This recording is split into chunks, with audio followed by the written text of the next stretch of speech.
कह रहा है what is the Indian neutrino observatory and why Tamil Nadu has said no to it in supreme court. कह रहा है कि इंडियन न्यूट्रिनो ऑब्जर्वेटरी क्या है और क्यों तमिलनाडु ने कह दिया है कि वो अपने राज्य में इसको नहीं लगवाना चाहते हैं। तो चलिए समझते हैं ये पूरा मामला क्या है।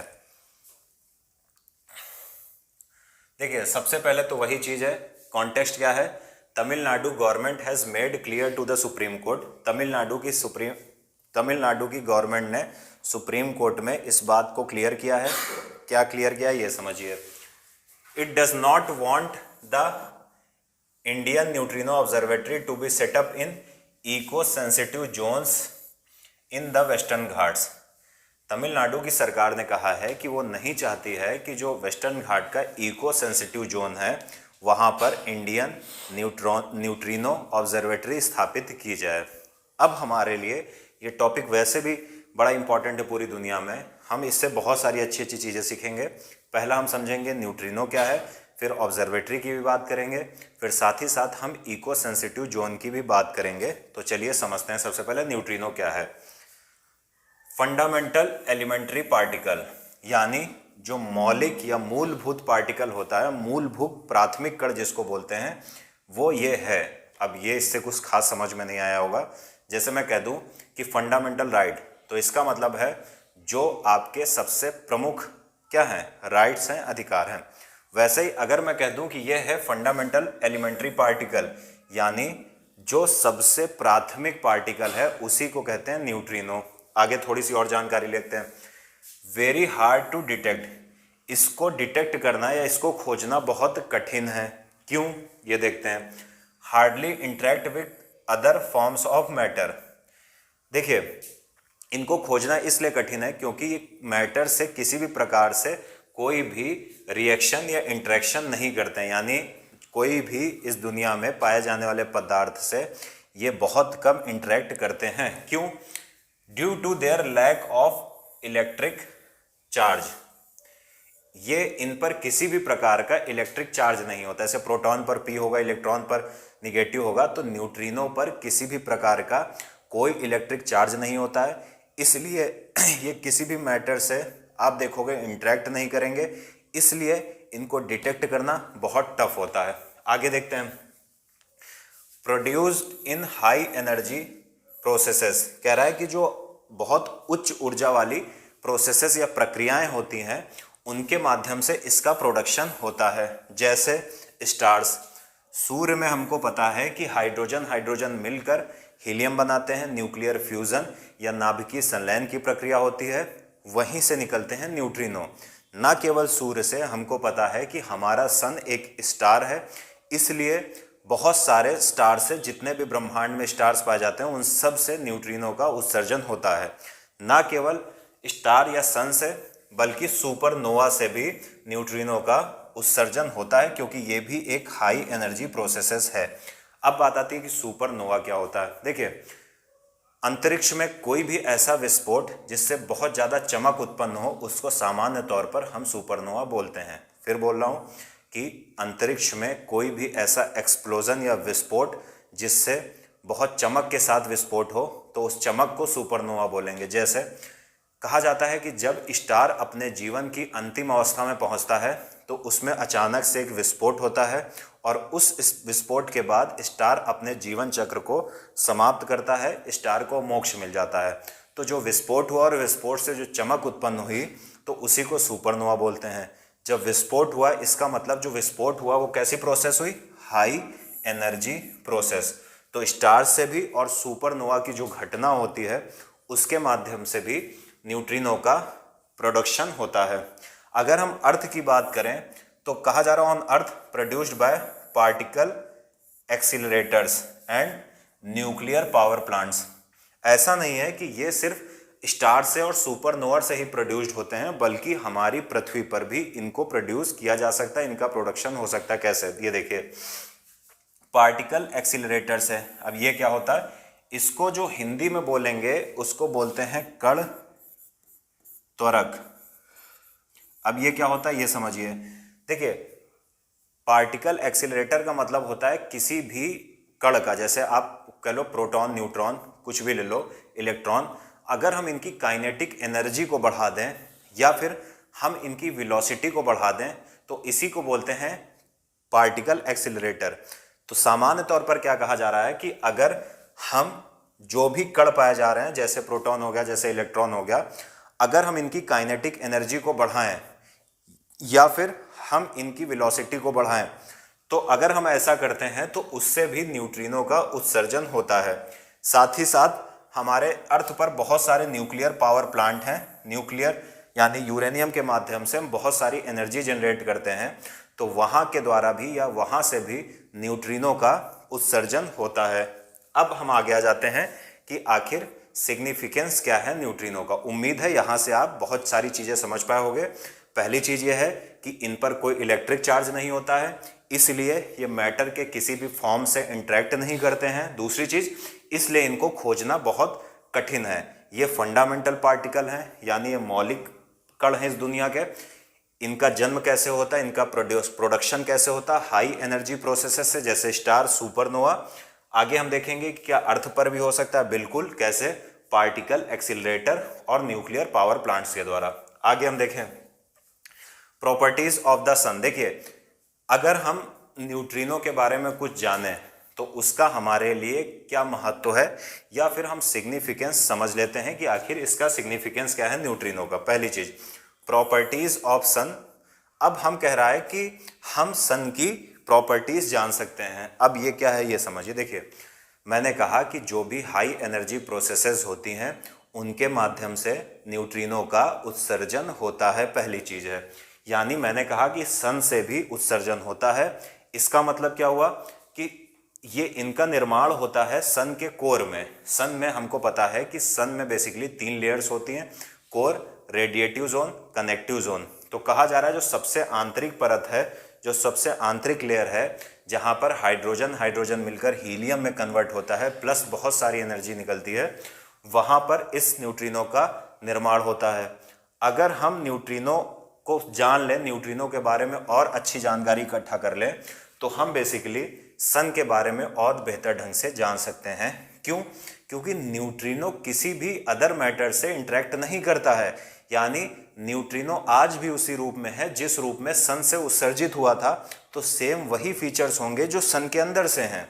इसलिए अगर हम न्यूट्रिनो के बारे में बहुत कुछ जानते हैं तो इसका मतलब है हम सन के बारे में बहुत कुछ जान रहे हैं। साथ ही साथ कॉन्स्टिट्यूएंट्स ऑफ द यूनिवर्स या कंपोनेंट्स ऑफ द यूनिवर्स। अब इसका मतलब क्या है ये समझते हैं। If the properties of neutrinos are understood better, what the universe is made of. देखिए, अगर हम न्यूट्रिनो की प्रॉपर्टीज को समझ लें तो न्यूट्रिनो क्या है, हमारे यूनिवर्स का एक छोटा सा कंपोनेंट है।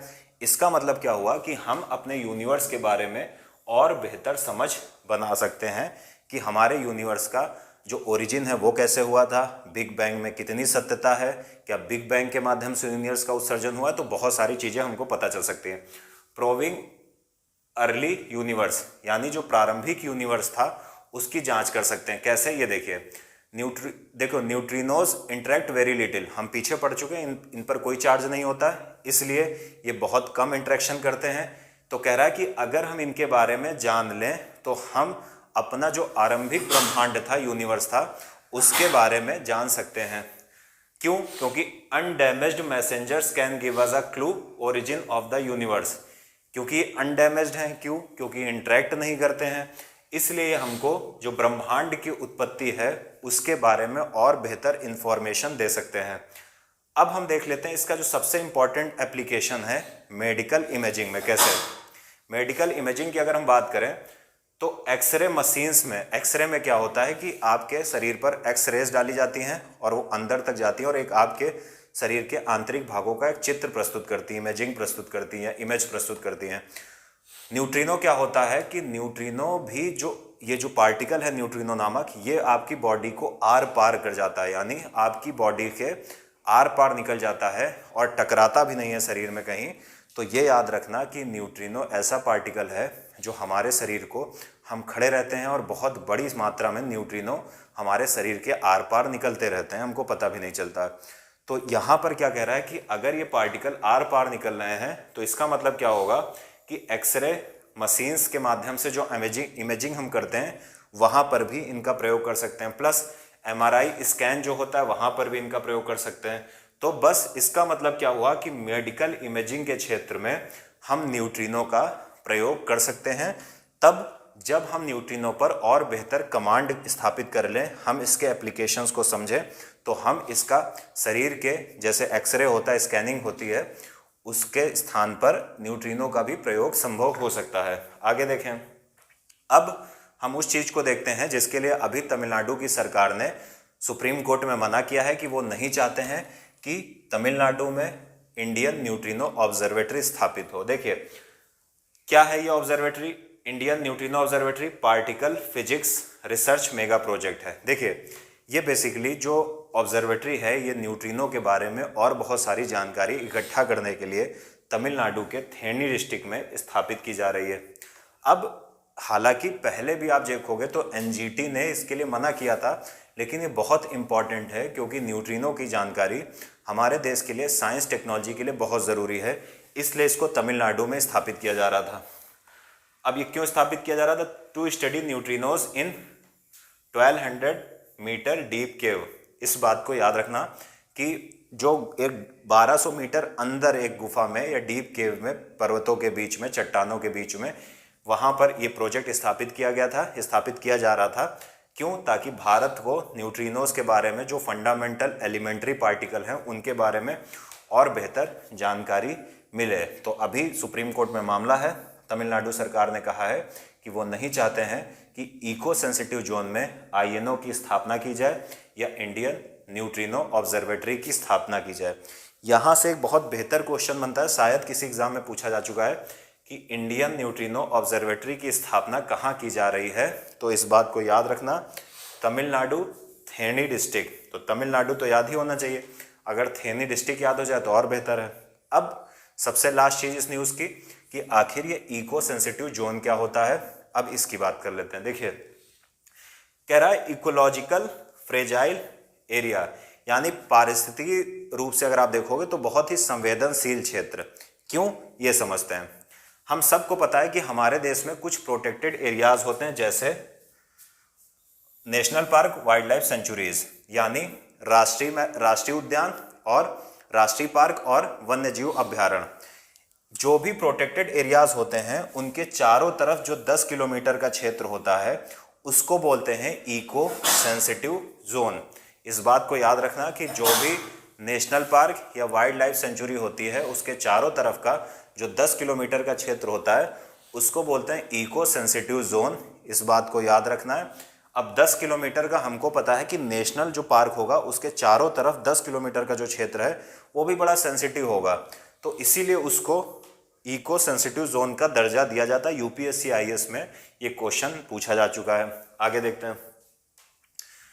अब कह रहा है कि इसकी घोषणा कौन करता है इको सेंसिटिव जोन की? Ministry of environment, forest and climate change, यानी इसको अधिसूचित या नोटिफाइड कौन करता है? जो मिनिस्ट्री ऑफ इन्वायरमेंट है, फॉरेस्ट एंड क्लाइमेट चेंज के द्वारा। क्या किसी एक्ट के माध्यम से किया जाता है? बिल्कुल। भारत में एक कानून है इन्वायरमेंट प्रोटेक्शन एक्ट 1986। तो जो इको सेंसिटिव जोन की घोषणा या नोटिफिकेशन आती है वो किस एक्ट के माध्यम से? Environment protection act of 1986। मतलब क्या हुआ कि अगर कोई प्रोटेक्टेड एरिया है, इस प्रोटेक्टेड एरिया के चारों तरफ जो 10 किलोमीटर का क्षेत्र होता है उसी को बोलते हैं ESG। इसका खास ध्यान रखा जाता है। क्यों? क्योंकि ये बड़ा फ्रेजाइल एरिया होता है, बड़ा संवेदनशील एरिया होता है। अगर यहाँ पर किसी भी प्रकार की इंडस्ट्रियलाइजेशन होगा तो इसका निगेटिव इम्पैक्ट प्रोटेक्टेड एरियाज में 100% होगा। तो ये जो आपका इंडियन न्यूट्रिनो ऑब्जर्वेटरी है ये बेसिकली नेशनल पार्क के जो इको सेंसिटिव जोन है वहाँ पर आ रही है, इसलिए तमिलनाडु की सरकार इसका विरोध कर रही है कि इससे जो भी प्रोटेक्टेड एरियाज हैं उनको भारी नुकसान हो सकता है। आगे देखते हैं ये इसकी घोषणा क्यों की जाती है? To regulate certain activities around national park and wildlife sanctuaries. National park और वाइल्ड लाइफ सेंचुरीज के चारों तरफ की एक्टिविटीज को रेगुलेट करने के लिए इको सेंसिटिव जोन की घोषणा की जाती है, ताकि नेशनल पार्क या वाइल्ड लाइफ सेंचुरी के जो भी चारों तरफ का क्षेत्र है या उसके अंदर का जो क्षेत्र है नेशनल पार्क का, उस पर कोई निगेटिव इम्पैक्ट ना पड़े।